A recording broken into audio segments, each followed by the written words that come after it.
Ça y est, Cadillac vient enfin de dévoiler ses deux pilotes pour la saison 2026. Il s'agit de Sergio Pérez et de Valtteri Bottas. Cette décision est pas vraiment surprenante, on s'attendait à un des deux pilotes expérimentés. Ce qui est plus étonnant, c'est les deux d'un coup, mais en même temps, on peut comprendre le choix de Cadillac de s'être tourné vers deux pilotes avec vraiment énormément d'années d'expérience derrière eux. Parce qu'en fait, c'est pas comme Audi par exemple qui reprend Sauber, qui existe depuis vraiment très longtemps. Cadillac, ils vont devoir partir de zéro, et donc forcément, si déjà toute l'infrastructure, la voiture, tout ça c'est déjà très compliqué à mettre en place, si vous avez en plus des pilotes qui débutent, ça aurait rajouté une difficulté supplémentaire, donc on peut comprendre ce choix un petit peu raisonnable. Beaucoup de gens ont été déçus que Cadillac ne choisisse pas de nouveaux pilotes, mais ce qu'il ne faut pas oublier, c'est que cette saison 2025 n'a jamais eu autant de rookies en même temps. Autant le choix de Valtteri Bottas semble très logique parce que pour l'instant il est pilote de réserve chez Mercedes, donc il reste dans le bain, il s'entraîne sur le simulateur.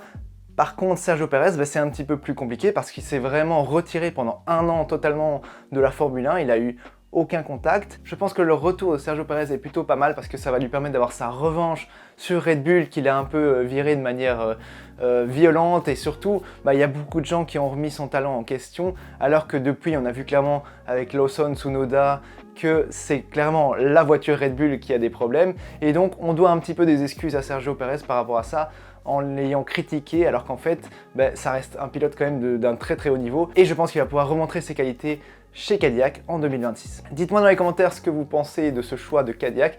Est-ce que c'est un choix un petit peu trop safe ou en même temps c'est justifié par rapport à leur début en 2026?